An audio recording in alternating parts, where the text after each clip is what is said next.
Hey South Hills, today I want to introduce my friend Allie. Her and her husband David many years ago came across South Hills Burbank and walked in through our doors and really fell in love with our church, and they started volunteering. Sure enough, her talent got sought out and she became a staff member for our South Hills Burbank campus. Recently, God called her to make a difference in women's life who've graduated from the foster system. So she's going to tell us a little bit about this story. So Jacaranda Housing is a 2-year housing program for young women ages 18 to 22 who are aging out of the foster system or who are struggling with homelessness. About 10 years ago, I was working in Skid Row and seeing the young adults that were living in that area really just broke my heart. And 5 years ago, I was having a really hard time with my self-worth, and so I decided to walk around my neighborhood. What I found was these beautiful jacaranda trees were in full bloom. These trees weren't perfect. They were all kind of twisted, and God was like, Allie, see, there's beauty in imperfection,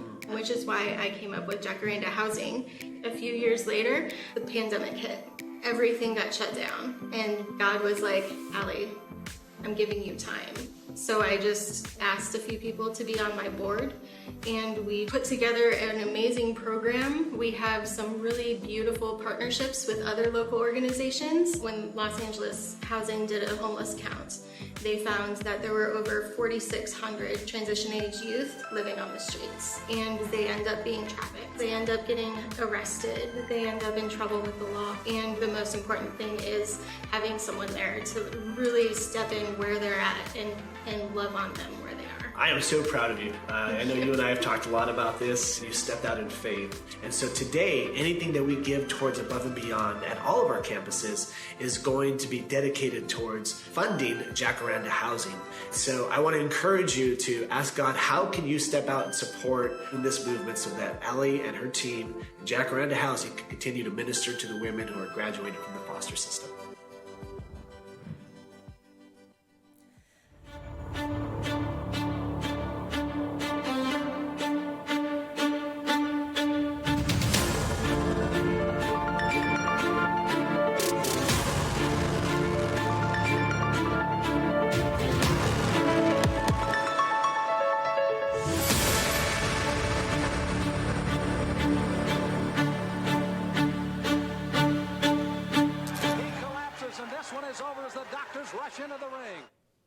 Good morning. So good to see you guys here this morning, whether you are here in person or joining us somewhere online today. Man, we're so happy that you've chosen to spend part of your week here with us. And today we're kicking off something brand new that we're going to be dissecting all through the month of May, our series called Defeating Depression. And before we jump in, I just want to give a couple disclaimers right at the top. And the first one is that we're just going to sort of scratch the surface today. You're probably going to have this sense when you walk out here today, like, man, I'm glad we're talking about this. This is good. But you answered a few questions and you created a lot more. And so that's because this is the introduction. This is part 1 of 5. And I really want to encourage you to come back as many of the weeks as you possibly can to catch them online, to share them with other people. I think what you're going to learn and connect with in this series is not just going to help you, but it's going to be helpful to people in your life that you may be aware of or may not be aware of that are struggling with some of the same sort of stuff. And the other thing that I want to make you aware of is on each of your sheets when you came in, there's a note sheet, but there's also a mental health resource list. And this is because, I mean, if you are really in the deep end of depression or anxiety, this isn't going to come as a shock to you, but 5 sermons are not going to fix you, okay? 5 sermons is not going to be all that you need to sort of like navigate your way forward. And so our team has worked really hard to put together a list of resources that's got everything from helplines to local therapists, online, in person. There's a list of books and resources and websites that you can visit. All of these things that we've put together and vetted for you so that you don't have to figure out where this information is and where to get it from. And any questions that you have on this stuff, or maybe you want additional things that aren't here, I would be more than happy to chat with you about it. Anybody in our prayer corner, anybody in our Connect corner, we hope that this series is a resource to you, that you leverage it for everything that it's worth. And if you have any questions, that you don't keep that to yourself. yourself, that you bring it to us so that we can help you move forward. And with that said, we are going to get started today. And I want to encourage you to take notes, whether that is on the note sheet on your chair or the note tab on your phone, or taking pictures of the slides. Because again, I think this isn't just going to be helpful for you, but some of this stuff is going to be essential to some of the people around you, and they need to hear this from you. And if you are taking notes, the title of my message today is Hidden Hurt, Heart Disease, and He-Man Songs. Hidden Hurt, Heart Disease, and He-Man Songs. One of the things that I've noticed about our culture, maybe you notice this too, is that every once in a while there will be something that happens that we all become aware of sort of at the same time, where somebody who has some notoriety, who's famous, who's a bit of a celebrity, they do something that is so out of character and out of the ordinary, something that is so like shocking and different and other, that we all just become obsessed with it. And it's almost like we're like, are they having a meltdown? Are they having a breakdown? What is happening here? We sense that something is going on, and we're all being clued into it. And probably most recently would be the thing that happened at the Oscars with Will Smith, right? How many of you were just obsessed with that story, right? Like I'm embarrassed to say, like after it happened, I like daily, like when I got bored, I would just Google his name and just see like what else happened. Has Chris Rock spoken out? Yeah, what's going on, right? What's the disciplinary action? What's happening, right? What did Chris Rock's mom's grandma say about the situation, right? Like, why do we even care, right? But we do, because we're just like, what is happening? This is so unexpected and coming out of the blue. And we get obsessed with all sorts of this stuff. There was the Britney Spears documentary that dropped a little while ago. How many of you followed the whole Free Britney thing, sir? I was obsessed. I was just like, I don't know where I stand, but I'm very interested in finding out that information. And in the documentary that I watched with my wife, just so you don't think I'm just watching Britney Spears documentaries by myself at the house, which is fine, okay, but that's not what was happening. And I was like flashing back to all these moments from her life that just seemed so crazy and out of the ordinary. Remember when she shaved her head and then she was like driving and like trying to run paparazzi off the road and just crazy behavior. And we were all just like, that's sad. I need to know everything, right? And we leaned in and we were just obsessed. And you're like, I'm not going to buy these trashy magazines. You're like, but I will look at them while I'm standing in the aisle waiting to check out. So I need to know everything about Britney, right? And this happens so much. One of the ones that stood out to me was actually something that happened several years ago. And the reason why I was dialed into it was because the guy who sort of had this breakdown moment he was becoming sort of famous in Christian circles. And he had started a nonprofit, and he was trying to basically free child soldiers who were basically taken from their homes, enslaved, and forced to fight a war on behalf of a warlord. And he was trying to create publicity. He made a documentary. It was becoming really famous. His name is Jason Russell. And everything was like, man, this guy is living the dream, doing all this stuff. And then this happened, right? And of course, it became by the way, you're welcome for that blocking block right there that we put up there. Because what happened was, the news story was, one day he just appeared on a street corner and he was pacing. He was completely naked. He was screaming at traffic. He was yelling. He was dancing. And it was just like, and everyone was like, sort of like, what is going on? And of course, you know, the really reputable news source TMZ was there to cover it so that we could know what's happening. I'm sure that's where you get your news from. And it was just shocking, right? And we wanted to lean in, and because we're just like, what is happening? And when stuff like this happens, we look at it and we say things like, well, they're acting out, or this is a cry for help, or they're having a nervous breakdown, or we say something like that. And it's our way of sort of trying to describe this thing that's happening. Because essentially what a breakdown is a breakdown is like this sudden, obvious external evidence of someone's ongoing internal struggle. It's like this thing that has been brewing inside of them sort of comes out. In this moment, they break the norms, they do something out of the ordinary, and their private battle goes public. And these episodes, when they happen, they fascinate us and they frighten us, right? We're like, oh my gosh, that's horrible that happened to them. And also, what if that happened to me? And it definitely makes us wonder, like, how does this sort of thing happen? Like, how did that person get there where that was what was unfolding in their life? And we wonder the same thing with people who are close to us who have like a meltdown or a breakdown on maybe a smaller scale, right? Maybe they're not naked on a street corner, but there's other things that happen, right? And we're up close to it. Like we have a friend who is normally kind of calm, but they suddenly one night get uncharacteristically violent at a bar. And we're like, what is going on? Right? Or we have someone who we thought had just sort of like a great life, a great marriage, whatever. And then we find out one day that they just sort of went out and cheated on their husband and are just sort of abandoning the life that they'd built. And we're like, what is going on? Or maybe you get called to go visit someone in the hospital that was like a coworker or somebody that you knew because they were committed due to liver failure for a drinking problem that they'd managed to hide from everyone. And you're like, I didn't even know this was an issue, let alone an issue to this level. And we were shocked. And I bring up those three specific examples because those are all things that I've spent time talking through with people in my life.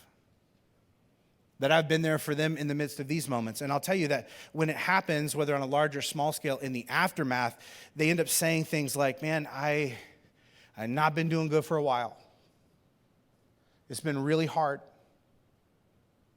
But I didn't know who to talk to or what to say, or I didn't know how to slow down or shrug off all these unrealistic expectations that I've been striving for, and I didn't want to be a burden, and I was kind of embarrassed about it, and I was afraid that people were going to judge me, and I hoped that it would just sort of go away, that I could navigate it by myself, that I could tackle it alone. And sometimes we don't realize how depressed someone really is until they have a breakdown. In fact, I would take it a step further. Sometimes we don't realize how depressed we are until we have a breakdown, until everything comes to the surface, until we reach this place of, I cannot keep doing what I'm doing the way I'm doing it anymore. I can't keep the facade in place. I can't keep pretending everything's all right because something's been going on in here that has to come out. I once read that the onset of depression is a lot like the onset of heart disease. And in other words, it's not the result of one thing, but it's sort of like all of these things together, right? You have someone's genetic predisposition, you have the level of stress in their life, you have how they are dealing with or coping or treating that stress. You also have a handful of habits in their life, like how they eat, how much they exercise, what they do with their time, the sort of the mental energy that they exercise and how they do that. All these things together. In other words, you don't catch heart disease, right? It's not a virus, right? Like wearing a mask is not going to protect you from it, right? You develop it gradually over time as plaque builds up in your arteries and makes you sick. And then one day, one more thing happens, right? It's like the straw that breaks the camel's back. That thing sort of pushes you over the edge, and you cross this invisible threshold that's often measured medically by, spiked levels of blood pressure and cholesterol for a long period of time. And now, today, you have heart disease. Like you were primed for it yesterday, but you didn't have it, but now today you do. Now today, you have this thing that you'll struggle with for the rest of your life. And unfortunately, for a lot of people, a heart attack is the mode of discovery. Like they figure out they've got heart disease because they had a heart attack. Not the best way to discover something. But what is a heart attack, right? It's a physical breakdown. It's a moment in which your body seizes your attention to force you to focus on something that you don't want to have to admit is a real issue. Now, we all know, it's not wise to, wait till someone has a heart attack to maybe, help them. We'd be smarter to treat the root cause, right? To figure out, what are the underlying issues. We want to prevent heart attacks from happening if at all possible when we can. But we don't always do that. And I think a lot of times we treat depression in a similar way that we treat heart attacks. Right? We often wait till somebody has a breakdown to get them help. And that's not often the most helpful thing. Instead of looking for and trying to identify and dealing with the things that cause depression, we wait. And if you wait till someone has a heart attack in order to get them help for heart disease, sometimes it's too little too late. because not everybody comes home from the hospital when they have a heart attack. And the same is true of depression. Like if you wait till somebody has some sort of a breakdown to get them help, sometimes it's too late because not everybody bounces back from breakdowns. In fact, roughly 15% of people who struggle with clinical depression die by suicide. So what is it that we are looking for? If we're trying to identify depression before a breakdown, what is it that we are hunting for? And that's a great question, but it's really hard to answer because depression manifests itself in different ways in different types of people. Like no two people have the exact same depression. Like some people, when they're depressed, they overeat. They eat all of the things. Other people feel like they can't eat. They have no desire to eat, and they begin to starve themselves and waste away. Some people sleep constantly. Other people suffer from insomnia. They can't sleep at all. Some people can't muster the strength to even get out of bed. Other people sort of avoid their mounting anxiety through consistent activity, right? By pursuing all of these sort of hollow goals. And so if it's so difficult to sort of pin down and figure out what you're looking for, what exactly is depression? I want to give you a working definition that we're going to build from during this series.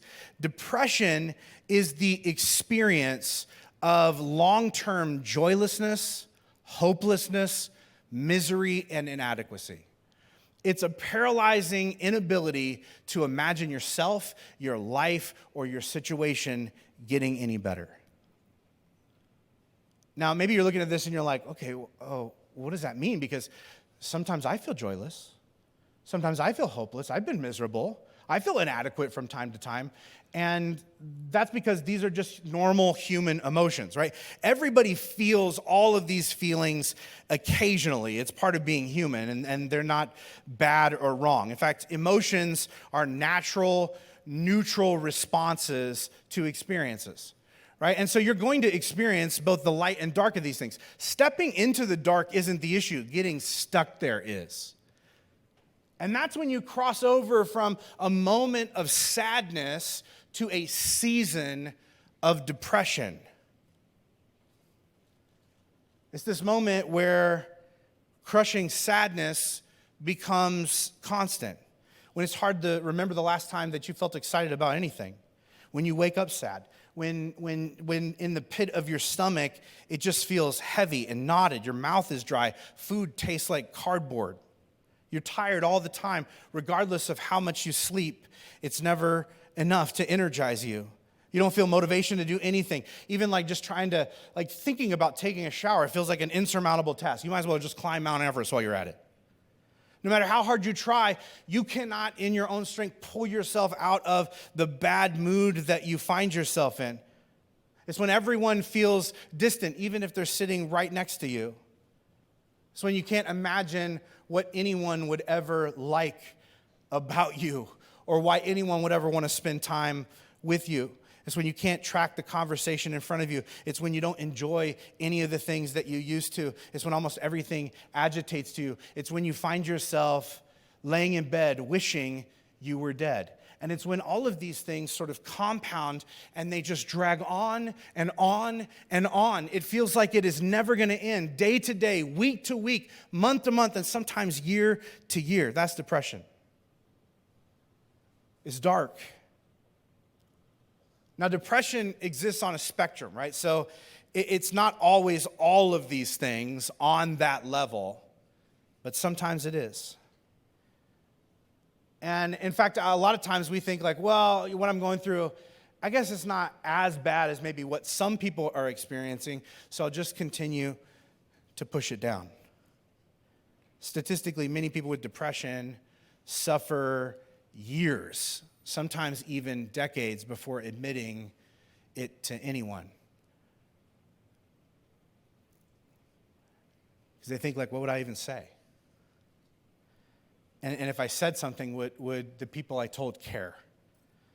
And would they even believe me? I mean, like, what's wrong with me is invisible.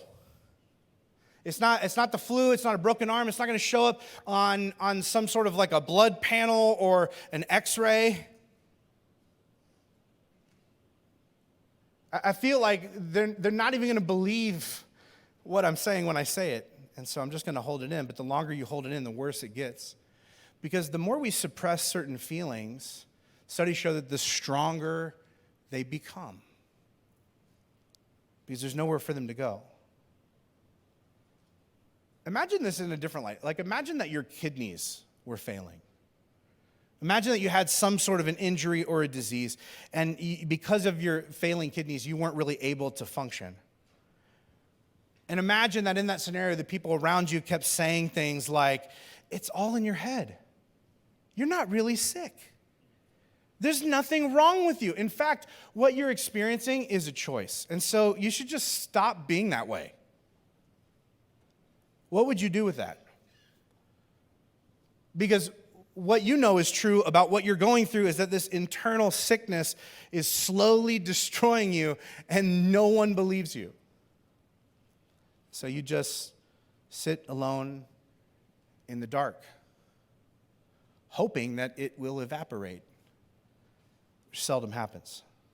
And part of the problem is, we live in a culture that doesn't make a lot of space for dark emotional experiences. But I got to tell you, just because we don't want to acknowledge certain emotions doesn't mean we still don't experience them. We just don't acknowledge them. And they're part of life. Listen to this description of just the scope of human existence. This is found in Ecclesiastes chapter 3, verse 1. It says this: for everything there's a season. A time to be born and a time to die, a time to kill and a time to heal, a time to tear down and a time to build up, a time to cry and a time to laugh, a time to grieve and a time to dance, a time to embrace and a time to turn away, a time to search and a time to quit searching, a time to keep and a time to throw away, a time to tear and a time to mend, a time to be quiet and a time to speak, a time to love and a time to hate. And essentially what this author is saying is that, there is a time for all of these things. In other words, these things are going to happen in life, in your life, over the course of time. But this author is also saying you would be wise to make time for each of these things because they're going to happen whether you acknowledge them or not. And when we hear that, some of us are just like, do we have to do all of them? I mean, some of them are not great. Like the one circled in red, no thank you. Okay, I don't want to do that. Can't we just do all the positive ones and stay away from the negative ones? That's what I'm interested in. I'm not interested in a time to die or kill or tear down or cry or grieve or walk away or give up or throw away or tear or be silent or feel hatred. I don't want to do that.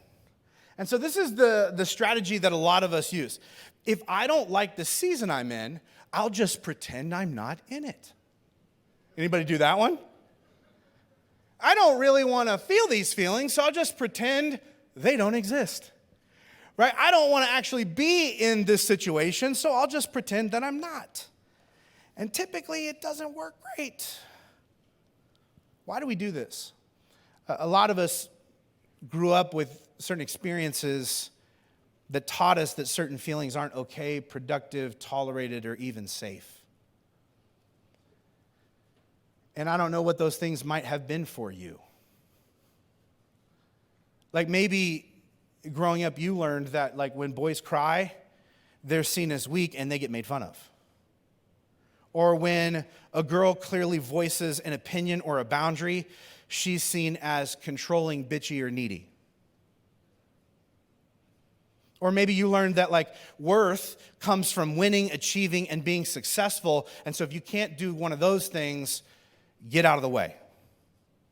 Or maybe you learned that telling someone that they hurt your feelings is a great way to get ridiculed and yelled at and slapped and passive-aggressively ignored for days on end until you feel like you are completely invisible. I could go on and on and on. As kids, we all learned certain unwritten rules to survive. And it wasn't like these were formally taught or passed welcome to our family. Here are the rules, right? We just sort of learn these things instinctively. This is how this is what it means to function with these people. And some of those things involved us suppressing certain feelings. And, some of that is just a part of being socialized, which is fine. Like, not everything you want to express is appropriate for you to express however and whenever you feel like expressing it, right? To function, like, in society, in a family, in a community alongside other people, we sort of have to figure out how to interact with one another. But for a lot of us, instead of learning how to healthily navigate our dark feelings, we learn to demonize them. To deem parts of our inner world off limits, to forbid ourselves to actually feel what we're feeling, which is technically impossible, but some of us have gotten real good at it. You see, depression isn't sadness as much as numbness.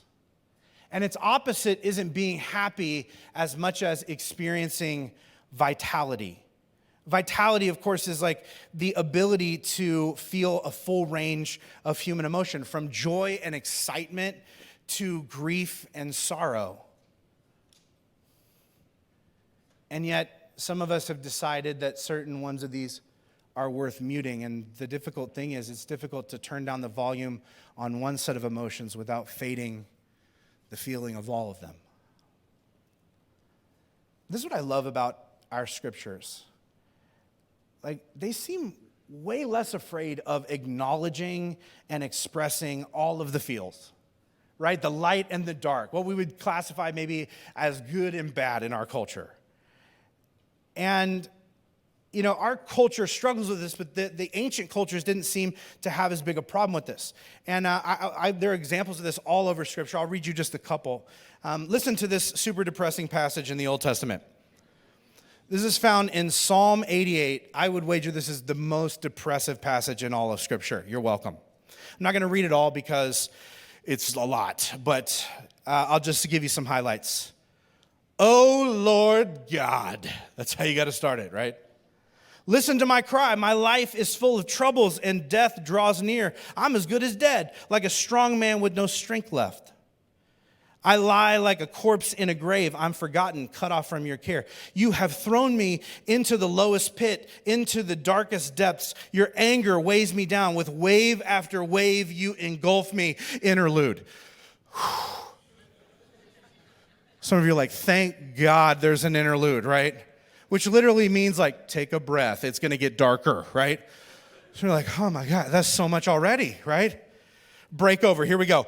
You have driven my friends away by making me repulsive to them.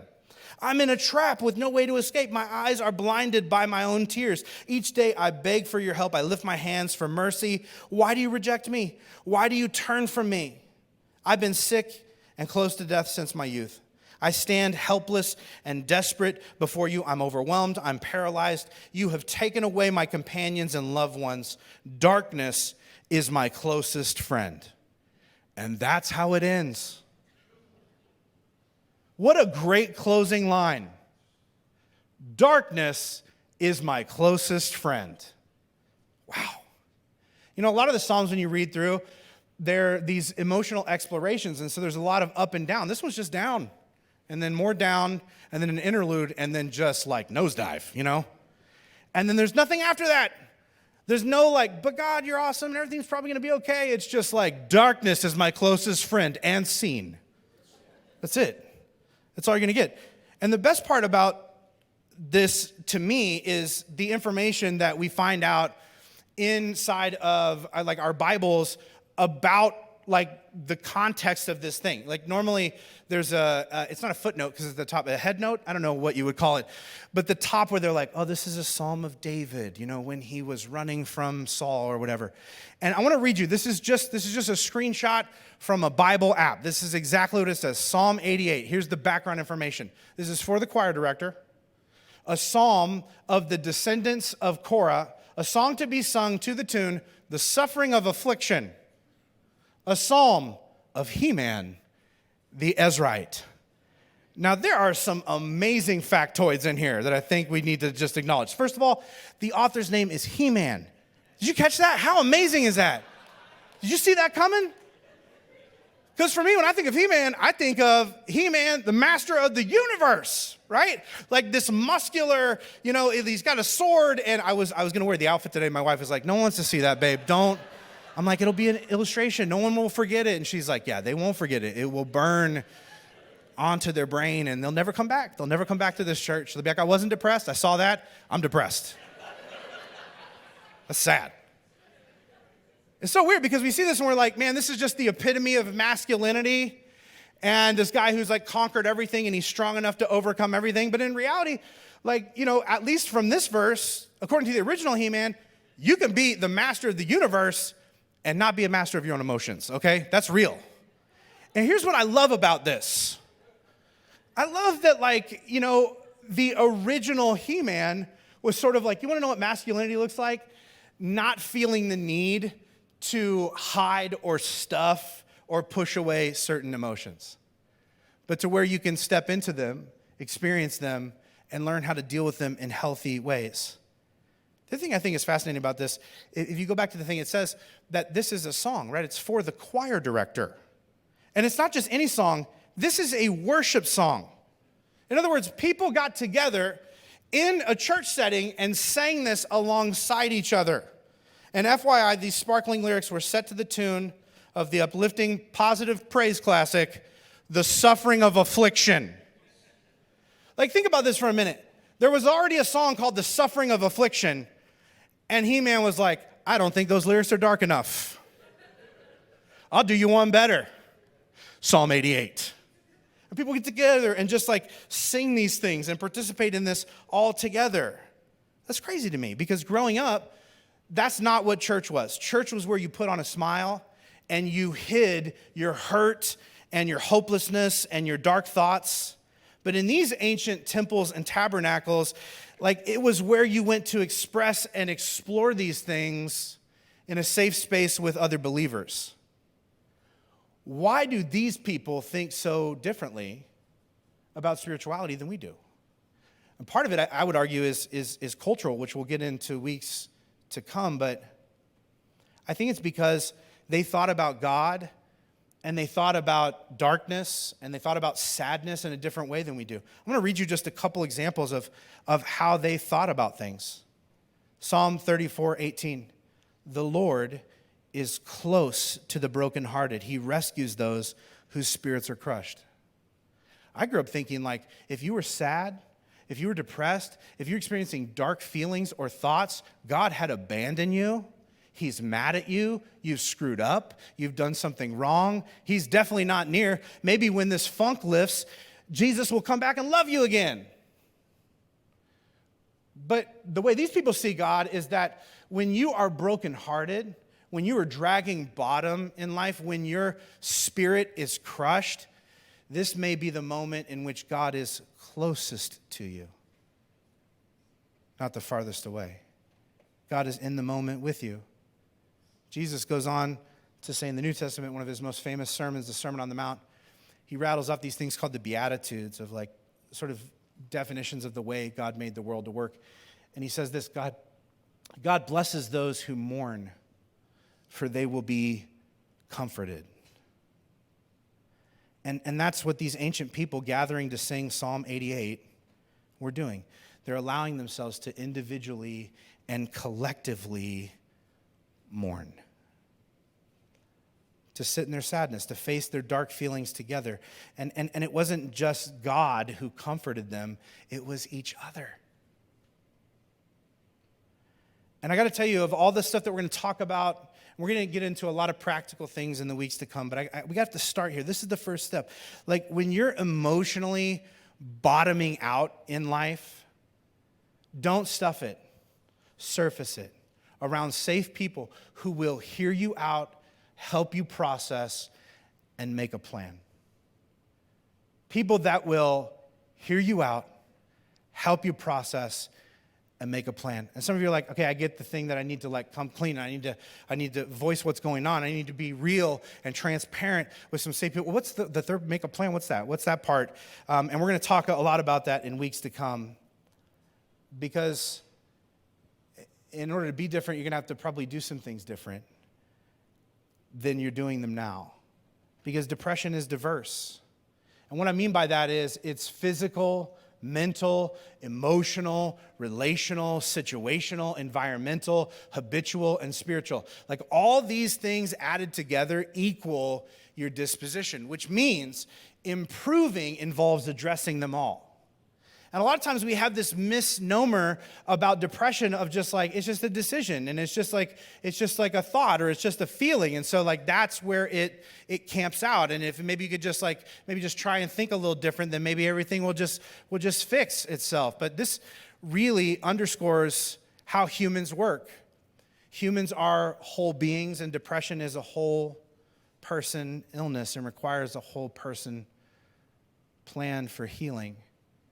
Like depression is physical, right? There's a biological component. There is a hereditary component. There's also a component in terms of like things you put in your body and how you take care of your body.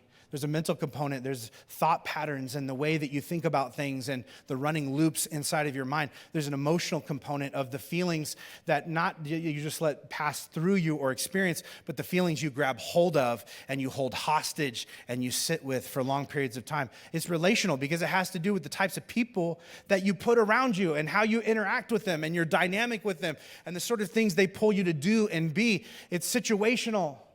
Sometimes horrible things happen. Sometimes people are like, I wonder why I'm so depressed. And I'm like, what's going on in your life? And they tell me, and I'm like, that's depressing. Well, my mom died yesterday, and I just don't feel normal. You're not going to. If you do, that's weird.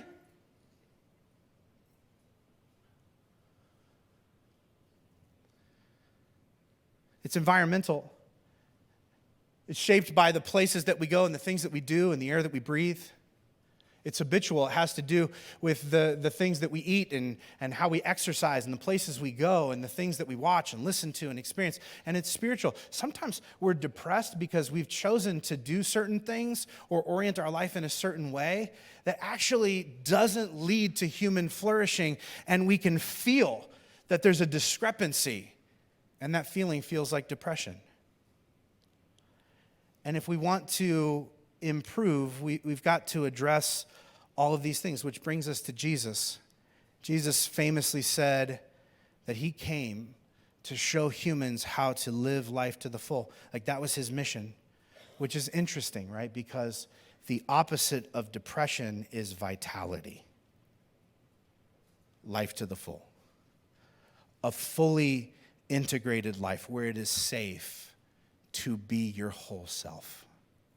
And this is what Jesus ultimately came to show us. And it is not just a single prayer, it is a process. But whatever that shapes up to be for you, I can tell you that it always begins with you coming out of isolation and starting an honest conversation about where you're really at and what's going on with you and what is boiling up within you, being honest about the hurt and the pain and the sadness and the disappointment and the numbness and the nothingness.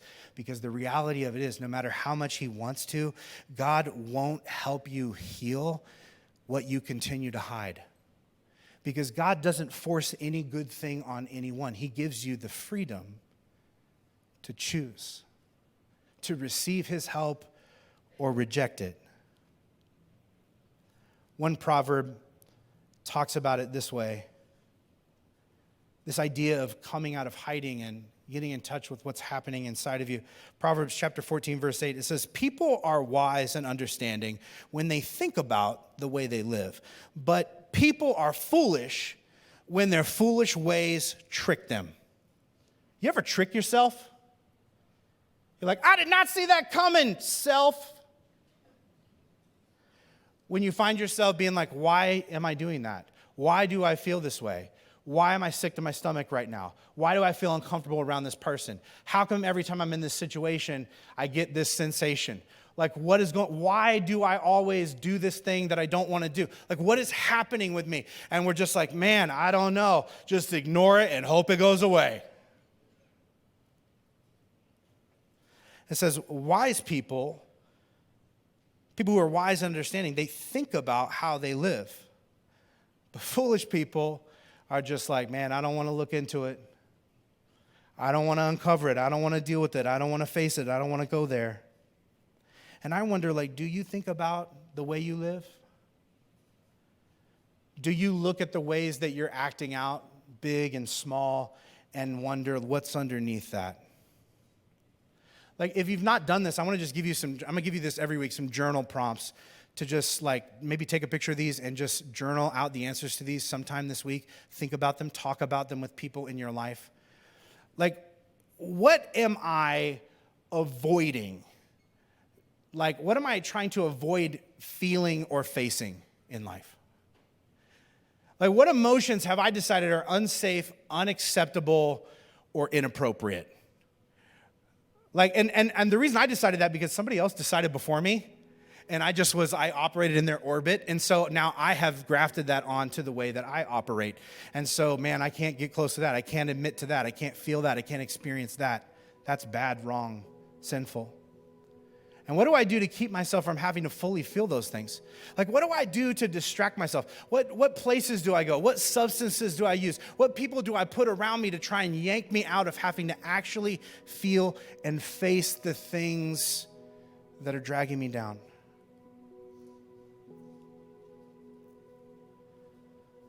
I was given this paper during my research by a child psychologist. And it's used for kids when they feel acting out or hiding out or numbing out. They have this overwhelming sensation, and they give them this worksheet essentially to help them process and express what feelings are going on beneath it all. And I recreated it. I'm just going to share this with you. This is a worksheet that I was given. It says this: I feel feelings when reasons because I need boundaries. Some of you are like, oh, what a coincidence, me too.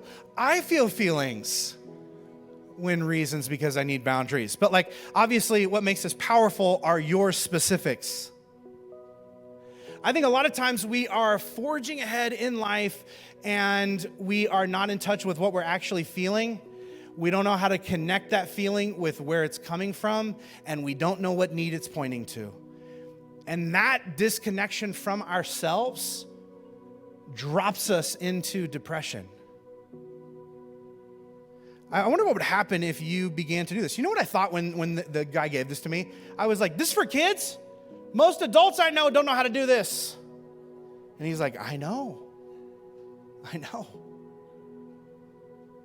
I wonder if you actually, when you felt something bubbling up within you, when you felt sick to your stomach, when you felt anxious, when you felt frustrated, when you felt like whatever is coming up in you. A lot of us are so disconnected, especially us guys. We're like, I don't know what feelings I'm feeling. I only know about two feelings, anger and lust. I'm good at those. I know those real well. What else is there? What if you were able to actually step back and be like, I feel embarrassed. I feel embarrassed. When this happens, when this situation unfolds, when I'm put in this environment, when that person addresses this, when this thing gets pushed on inside of me. And the reason is because I have a need that is going unmet. I need to put up some boundaries. I need a boundary off some of my desires, some of my cravings, some of the things that have gotten away from me. And I need to place some boundaries to maybe not go certain places, not be around certain people, not give in to certain temptations. I feel feelings when reasons because I need boundaries. And I wonder what doing this would help you get in touch with the parts of you that you've lost along the way. What if you started to believe that all of your feelings, even the dark ones, that all of your feelings were actually not off limits? What if you actually began to believe that the Lord was closest to us in the midst of our brokenness, that he doesn't abandon us when we're in the darkness? What if you actually began to allow yourself to mourn in the presence of healthy people because you believed that would actually open you up to being comforted by them and by God? I wonder if you believed those things, how it might transform your life. It might set you on a path to begin moving in the direction you need to go.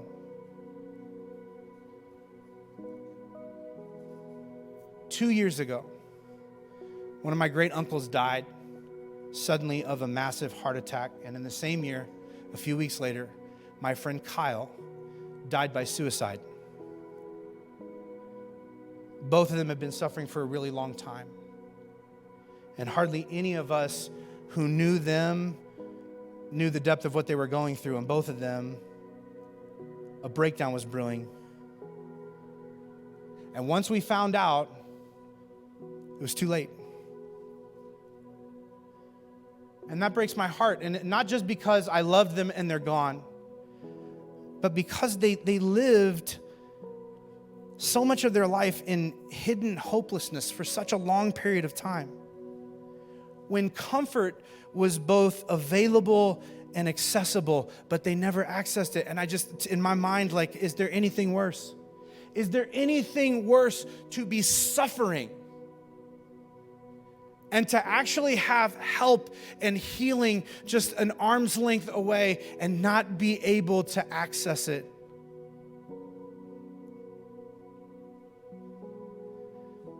I tell you that because I think as we begin this series today, I want to impart to you, don't let this be you. Don't let this be you. But in order to access hope and healing, you got to start by asking for help. I got to tell you, like, there's nothing wrong with experiencing these things, with stepping into them. But if it's been going on for a while now, the truth of the matter is, the valley of the shadow of death is something that's meant to be walked through, not camped out in forever. And if that has begun to feel normal for you, God has something better. And He will not approach you with shame and condemnation. He will surround you with love and comfort and a way forward. It begins with you getting honest with yourself and with Him and with your spiritual community that will grab you by the hand and walk you forward. And that's what I want to pray into your life today. That as we begin our journey through what it means to defeat depression, that you would finally be honest. Let's see what happens. Would you bow your heads across this space this morning? God, I am grateful for you and for your word, for the way that you hold a mirror up to us and you show us who we are, who we're made to be. You normalize all of the things that we experience, that we feel, that we walk through, that we're tempted by. God, you made us whole beings. You created moments and seasons to ebb and flow in our lives. Some of us are stuck in a season, a pretty dark season, and we don't know how to get out. We thought we were passing through, but now, like, this has begun to feel like maybe this is just my personality. Maybe I'm just stuck here. Maybe this is just where I'm going to live my whole life. Maybe this is just who I'm going to be. And yet Jesus comes to give us life to the full, to pull us out of numbness and isolation and reintroduce us to connection and community and vitality. And God, I pray that today would be the first step in the right direction to open our hearts up to you, to willingly show you what you can already see, to admit to ourselves, to you, and to the people around us that we need help. And God, that as we do so, you would begin instilling hope for the future that we've started to give up on. God, do for us what we cannot do for ourselves when we get honest with you about where we're at. In Jesus' name.